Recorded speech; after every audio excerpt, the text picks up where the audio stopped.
What you're seeing on the screen is the Anji Ansheng, the Chinese freighter that has broken the record for car carrying capacity, no fewer than 9,500 cars. This 228-meter-long beast will arrive in Europe at 75% of its capacity to export 7,000 cars sold in China. But the second largest car carrier, the Shenzhen of Build Your Dreams fame, is also Chinese. And by the way, it has a capacity of 9,200 vehicles. Visual politic community, the trade war with the US threatens to put a damper on China's very, very export-oriented economy. After a series of back and forth, the new tenant of the White House, Donald Trump, punished the Asian giant with a 145% tariff. Although, seeing how quickly he backtracked, it would be more correct to say that he punished his own citizens. 145% is truly outrageous. Just think of all the inconvenience of a 21% VAT in Europe. And now multiply that by 7. In practice, there was not much difference between this tariff and directly banning imports from China. After the start of the new trade war, between 30 and 50% of bookings for Chinese freighters bound for the USA were cancelled. Please note that we're talking about direct cancellations. Here we are not taking into account the capacity that was simply not booked. But despite this, despite the trade war, we can read news stories like this. China export growth beats forecasts despite Trump tariffs. China continues to break records. And believe me, this is not the only example. But how is it possible that China has achieved this feat without its main trading partner? Well, today on Visualeconomik, we tell you all about it. And since things are never as simple as they seem, we'll also talk to you about why some analysts, and even members of the Chinese government, believe that this situation is unsustainable. So let's get started.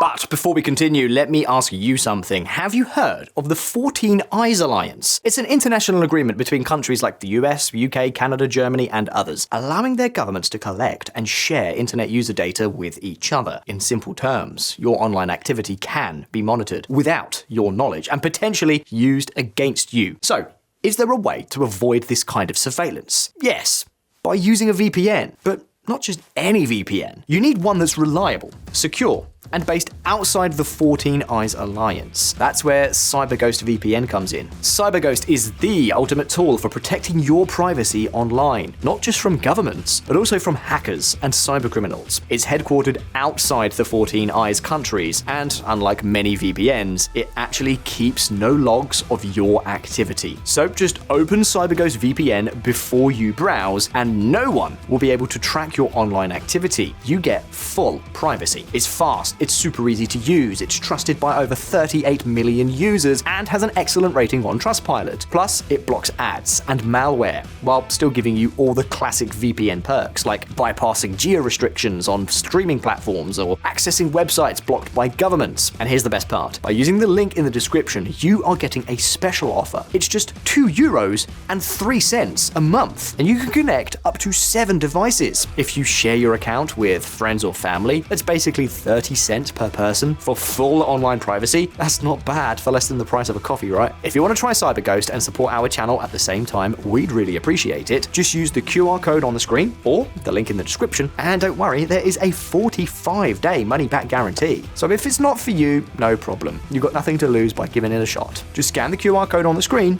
or click the link in the description below. The last few years have not exactly been easy for trade with China. During the first half of the 2010s, the West was still experiencing a honeymoon with the Asian giant. European and US companies moved their factories to this country, produced in massive quantities for a ridiculously low price, and also gained access to a huge market that was growing at breakneck speed. However, this is not a Disney fairy tale, and love does not last forever. As Chinese companies became more and more productive, Western countries began to distrust the Asian giant. To give you an idea, in 2024 alone, China faced 194 foul play lawsuits at the World Trade Organization, half of all lawsuits globally, and twice as many as it had received in 2023. But you already know this.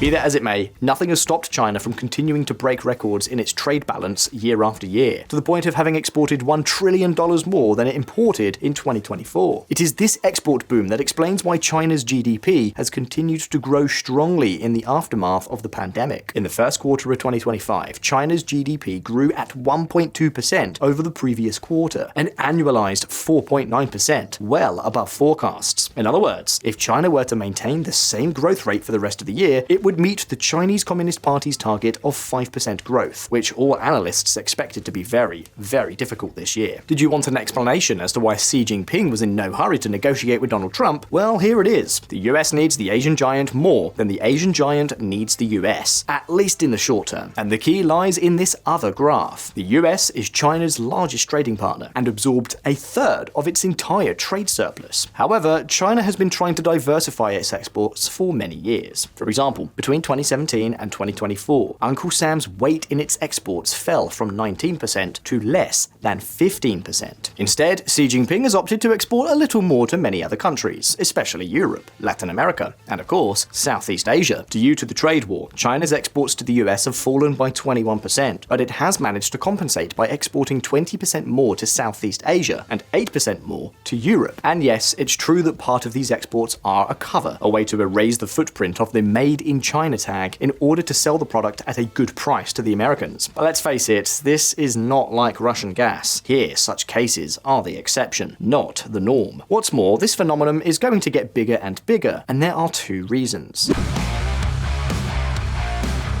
The first is that Xi Jinping does not want to depend on the United States. And let's see, looking at what Donald Trump has done, what can I say? He has good reasons. And the second is that, as Southeast Asian countries develop, they will import capital goods from neighboring China to feed their factories. These countries will become somewhat like what China was for Western countries a decade ago, a very convenient location to invest and move some of your production to. This is not to say that countries like Vietnam or Indonesia won't also try to become independent from the US. Most likely, these countries will continue with the same strategy they are using now: bamboo diplomacy. What is this bamboo diplomacy? Well, according to the General Secretary of the Communist Party of Vietnam, it means that geopolitical conflict must be handled like bamboo, with strong roots but flexible branches. But in practice, it means trying to get along with everyone and to stay out of trouble. The US wants to build a car factory in your country? Go ahead. China wants to put a new port to facilitate trade? Then welcome. Vladimir Putin has made you an irresistible offer to sell you military equipment? You say yes. Anyway, I think you get the picture. However, wait a minute, not everyone inside China is as happy with this model as it might seem by taking a look at all these commercial records. For a long time, we have prioritized production over living and emphasized investment over consumption. Chinese premier stresses boosting consumption, expanding domestic demand. Many people inside and outside China are of the opinion that all these trade records have been achieved at the cost of sacrificing other things, in particular, the consumption of China's own people. According to this theory, the Chinese would produce a lot, yes, but they would neither consume the things they produce nor keep the export dollars. But to understand this better, let's take an example: Shanghai.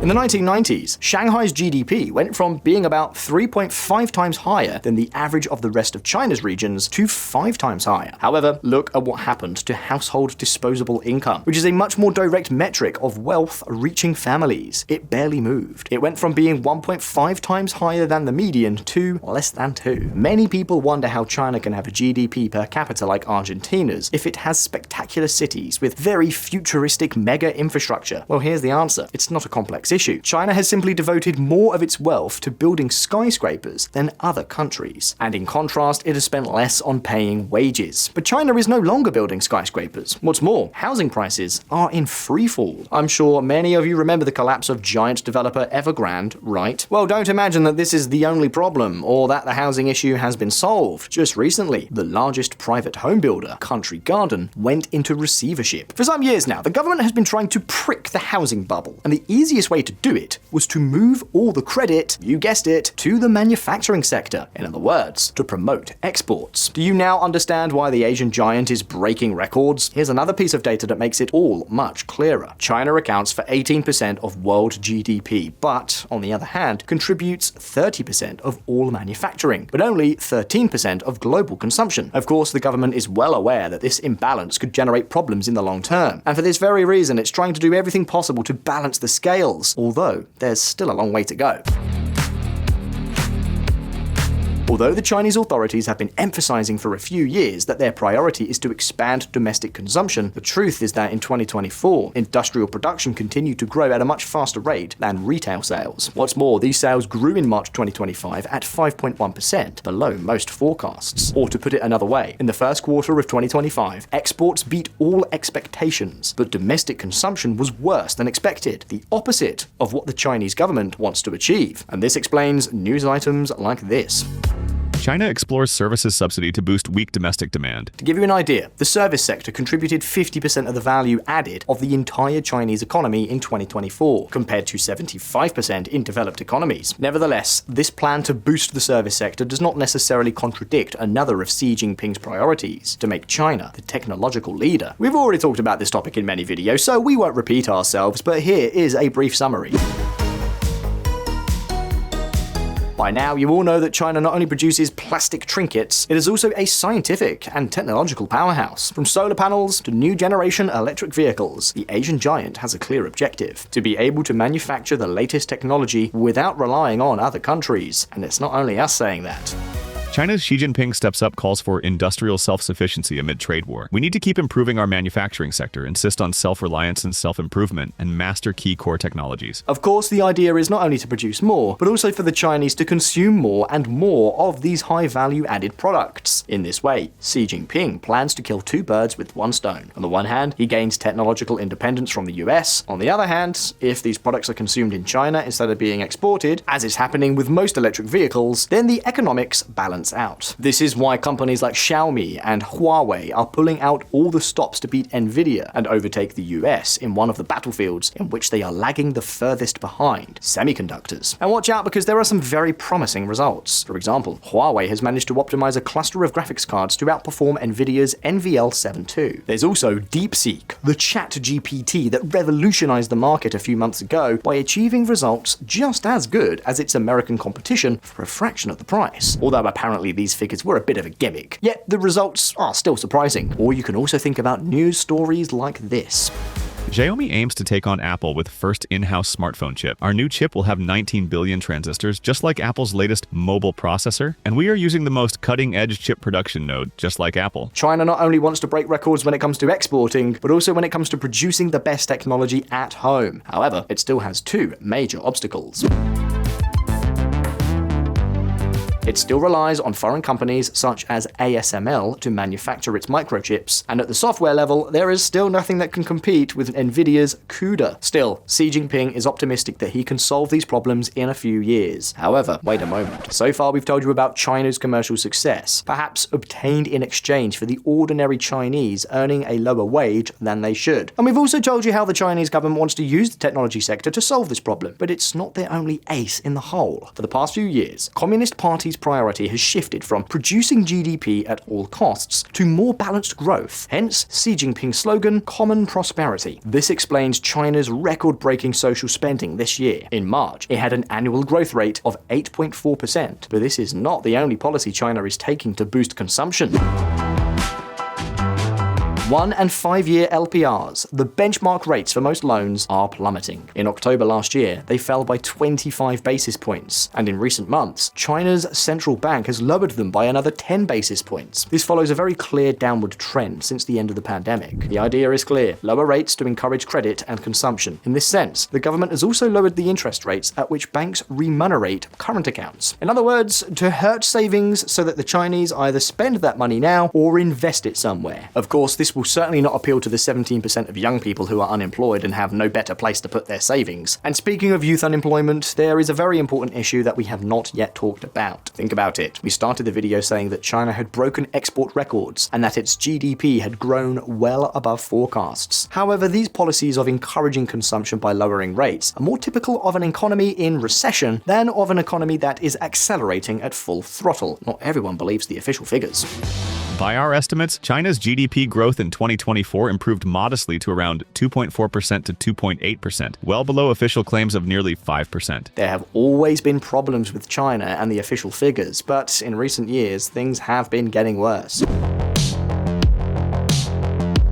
For example, we just told you about youth unemployment, but China no longer publishes such data. Or rather, it went a few years without publishing it, then changed the methodology completely, and now publishes figures that nobody knows where they come from. And let's see, China lying with its official figures is not a conspiracy theory. Li Keqiang, the country's premier from 2013 to 2023, openly admitted it, and there is even an unofficial index with his name on it that tries to estimate true GDP based on credit, goods movement, and electricity consumption. According to this index, China may indeed be growing well below official figures, and there is other data to back this up. Cement production, for example, fell by 9.8% in 2024, and cement plants barely have a utilization rate of 50%. In other words, half of them are completely idle. But perhaps the most relevant data is that China has broken another record, but this time in revenue. In the first quarter of the year, it fell by 1.1%. And of course, many people ask the obvious question: how can it be that the economy is growing at 1.2% quarter on quarter, but tax revenues are down? One option is that China is lying, and it cannot be ruled out. But personally, there is another explanation that is more convincing. Quite simply, the Chinese economy is shifting towards sectors with lower taxes. After all, Xi Jinping has also ordered lower taxes on the high value-added industrial sector. And this also explains why the Li Keqiang index is no longer as valuable as it was a few years ago. It is an index designed for the China of 2010, but not for an economy more focused on leading-edge manufacturing. But then, why is the government spending so much money to encourage consumption if there's no recession? Well, for the first reason we told you about, because China knows there is an imbalance in its economy and they want to correct it. Besides that, while there may not be a recession right now, there are dark clouds on the horizon. One of those clouds is deflation, which is of great concern to China's leaders. And one way to combat deflation is to artificially provoke inflation, for example, with government deficits. The deficit in 2024 was 4%, which is quite high. What's more, China has spent so much money that Fitch has downgraded its credit rating. Of course, this extra public spending is also a shot of adrenaline for the economy that explains the surprising growth figure during the first quarter of the year. In summary, despite the trade war with Donald Trump, China continues to break records. Even so, we don't know if this situation is sustainable, and the first to recognize the problem are Chinese politicians. Precisely for this reason, because the economy has a very strong imbalance between production and consumption, China is using increasingly aggressive stimulus policies. Not necessarily because the country is in recession or anything like that. But having come this far, it's now your turn. Which record do you think is China's most impressive? Should it sacrifice these trade successes to balance the economy more? Will it succeed with its policies to encourage consumption among its population? You can leave me your answers down in the comments. And once again, a big thank you to CyberGhost for sponsoring this video. For just €2.03 a month, you get full protection for your data and unrestricted access to blocked content around the world. Remember, you can try it completely risk-free thanks to their 45-day money-back guarantee. And by signing up, you're also helping support our content. And as always, don't forget that here on Visualeconomik, we release new videos every week. So subscribe to this channel and hit the little bell so you don't miss any of our updates. If you like this video, like it, and I'll see you in the next one. Take care. See you next time.